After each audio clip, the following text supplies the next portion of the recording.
This is the Eye for an Eye channel. Welcome to today's show. Trending on YouTube is Beyonce. You might say, well, that's not a surprise because they're always shoving Beyonce down everyone's throat. But what people don't realize is that these celebrities are revealing agendas. They're revealing their allegiance to Satan in all of these music videos and all of these things that trend. And Beyonce has a new film coming out entitled Renaissance. Now, you might remember I covered Renaissance a few years ago. I talked about Renaissance and the magazine cover for that album on Vogue, where we saw Beyonce on the red horse. Inside of the shoot, of course, we saw her Saturn worship, Saturnalia worship. People just see this stuff and they think that they're obsessed with planets. Like, oh yeah, Beyonce loves Saturn. You know, she looks up at her telescope and wants to go to Saturn. And so does Adele, right? And that's why Adele has it tattooed on her body. Just the obsession with the planet Saturn has become so obsessive. Of course, if you look into Saturn worship, it's really Satan worship. You look into Christmas, it's really Saturnalia. These are all things that people should know, but they don't know because they don't pay attention and they don't want to believe that their heroes, who are, sadly enough, these people, these wicked people, are actually all members of secret societies and all worship the devil. So on that magazine cover, we saw Beyonce doing the red horse, which was obviously a reference in the Bible to the four horsemen of the apocalypse. The red horse in the Bible symbolizes war and bloodshed.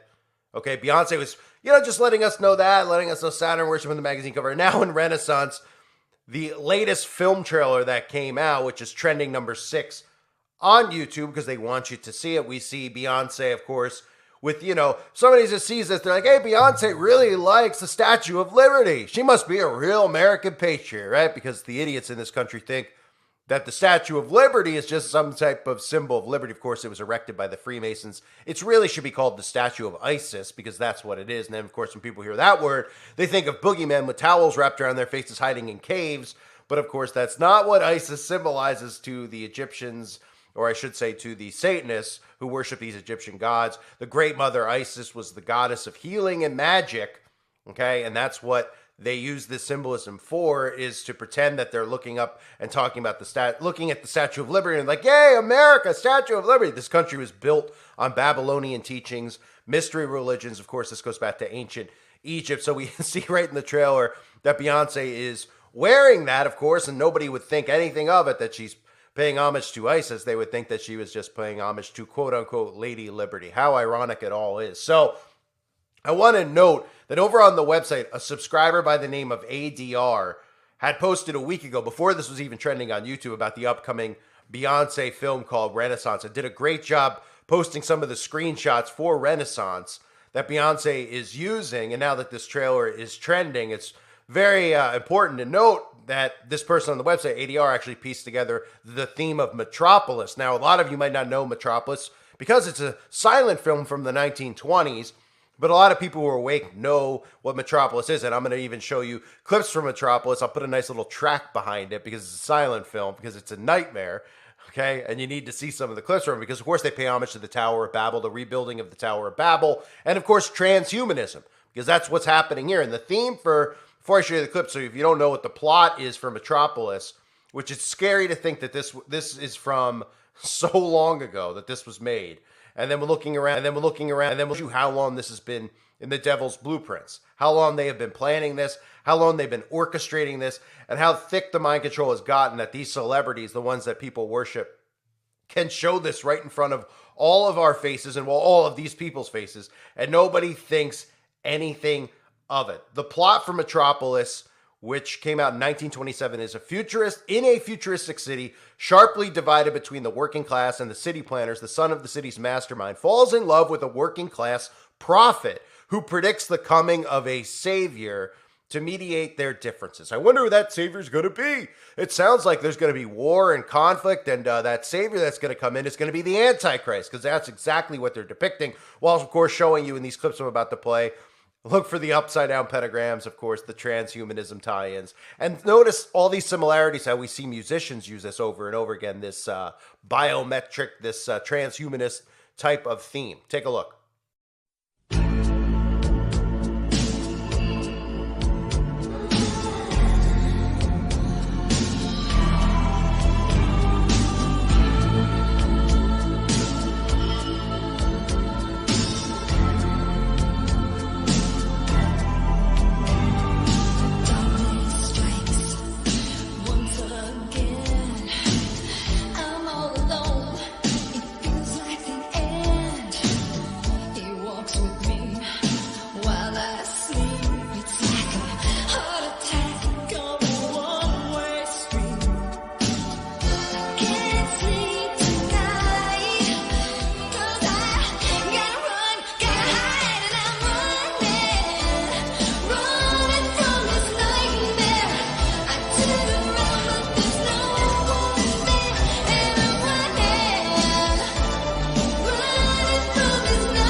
So that was the hell known as Metropolis, and that's what Beyonce's paying homage to. Now, the subscriber on the website, AR, also did a great job pointing out that you could see the repetition. That's not the only celebrity who has used Metropolis before.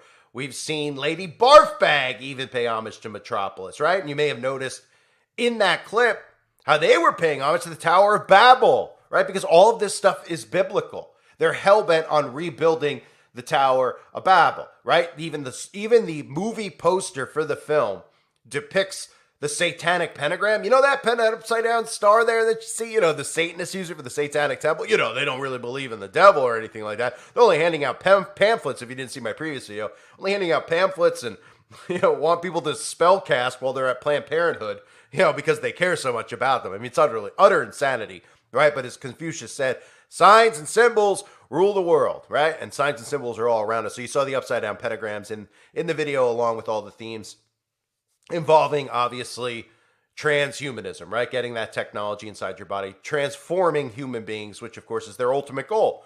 Because God created human beings. That's God's ultimate creation. And they want to take it and manipulate it. And the only way they can really do that is by manipulating your genetic code, right? And do you know how they can manipulate your DNA, your genetic code? Yeah, if you don't, think about what just happened and, their DNA, what they're trying to do to alter it. They're only talking about it at the World Economic Forum, every other place. The globalists are talking about, changing you. Yeah, they're literally talking about changing your DNA. And there's only one way they could do that, and it kind of just happened. But don't worry.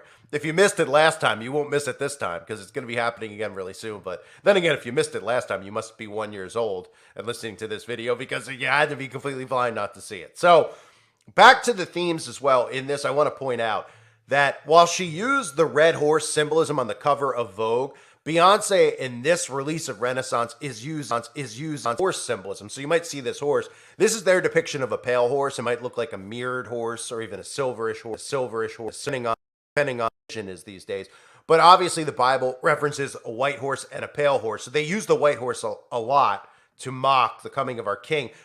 She's using the pale horse here, which is the pale horse in the book of Revelation represent Revelation chapter 6, verse 8. And I looked, and behold, a pale horse, and his name that sat on him was Death, and hell followed with him. And power was given unto them over the fourth part of the earth to kill with sword, and with death, and with the beasts of the earth. And of course, we see where we're headed with this. Now, celebrities are constantly using these horse symbolism to depict the four horsemen apocalypse. And it's so crazy at this point that people out there who are worshiping these celebrities actually realize that they're using the horse. Like there's tweets out there of just common people who are like, wow, Beyonce's so artistic that she's using the red horse and the pale horse, and she's actually referencing the four horsemen of the apocalypse. But they're so stupid that they don't realize what she's actually referencing. This is not art. They're telling you these biblical prophecies that are occurring right now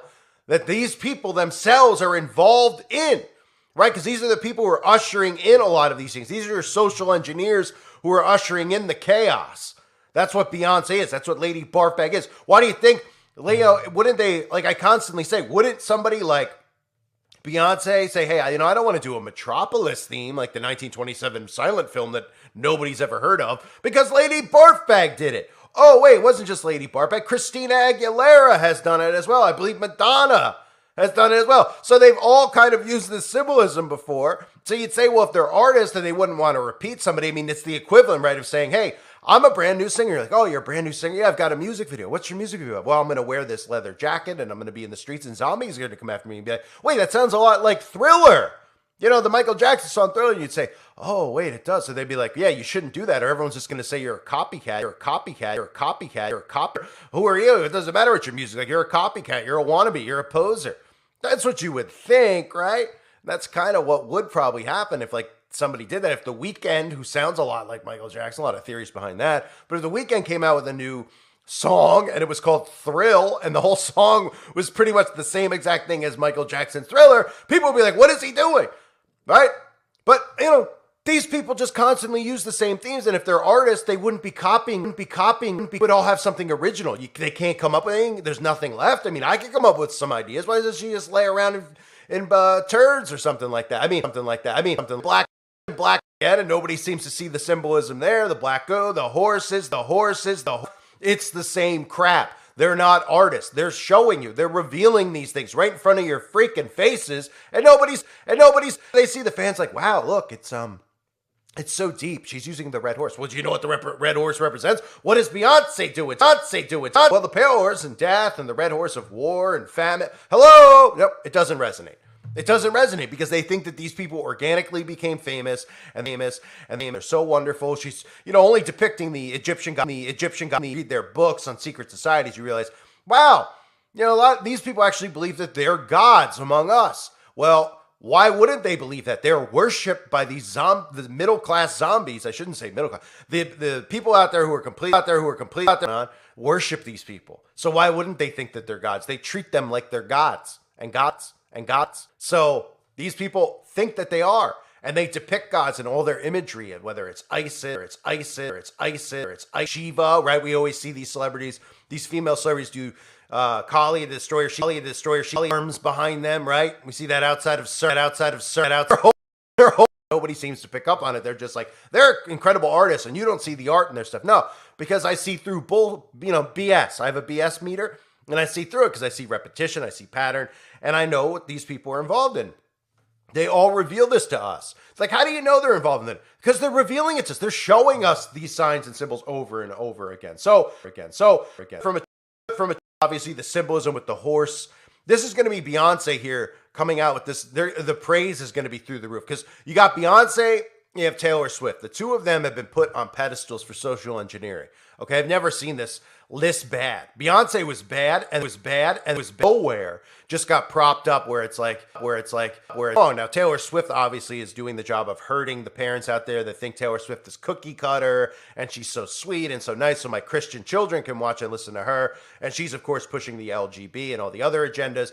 Beyonce, parents out there love Beyonce as well. So they use them as social engineers on their children, but they're being put up on pedestals as we speak. So Beyonce's paying homage to Metropolis, of course, the rebuilding of the Tower of Babel. And like I said earlier, if you weren't paying attention about the plot of that movie, because people are like, oh yeah, the plot of Metropolis. Well, it's a futuristic city sharply divided between the working class and the working. I'm like a lot what's going on today. The son of the city's mastermind falls in love with a working class prophet who predicts the coming of a savior to mediate their differences, right? And of course, the Bible talks about the coming of the Antichrist. He will come in the name of love and peace. And they're rebuilding the Tower of Babel. This is 1927. We're in 20. That's 100 years ago. Okay, 100 years ago. Is it literally 95 years ago? Okay, 96 years ago. So what does that show you? How long this has been planned out? And now, film in the 19 going to see it. Okay, now with the technology, I mean, the mind control is so thick. The hypnosis is so thick. These people have full control over their audience. And they prevent people like me from waking them up and snapping them out of it, which is why me and you, the people who listen to the show, are a threat to them. But they're doing a pretty good job of suppressing the truth, as we can all see from every single channel I've gone through over even just the last couple of months. So this is why we are where we are. They're suppressing truth and they're promoting misinformation, but they're really promoting of everyone's faces. And they could do no wrong in the eyes of the dumbed down person out there who's under hypnosis and worships these people. So just to recap, we had, of course, like I mentioned a long time ago, 2022 when Beyonce came out with the red horse theme and and Saturn worship. And now, of course, the movie's coming out where they're promoting Metropolis and ISIS and everything else that she can. Of course, it's trending, not because it's natural. Well, trending because they want it to be trending. And that's how this stuff always works. I thank you for being here, everybody. Hope you're all well. God bless you as always and your families.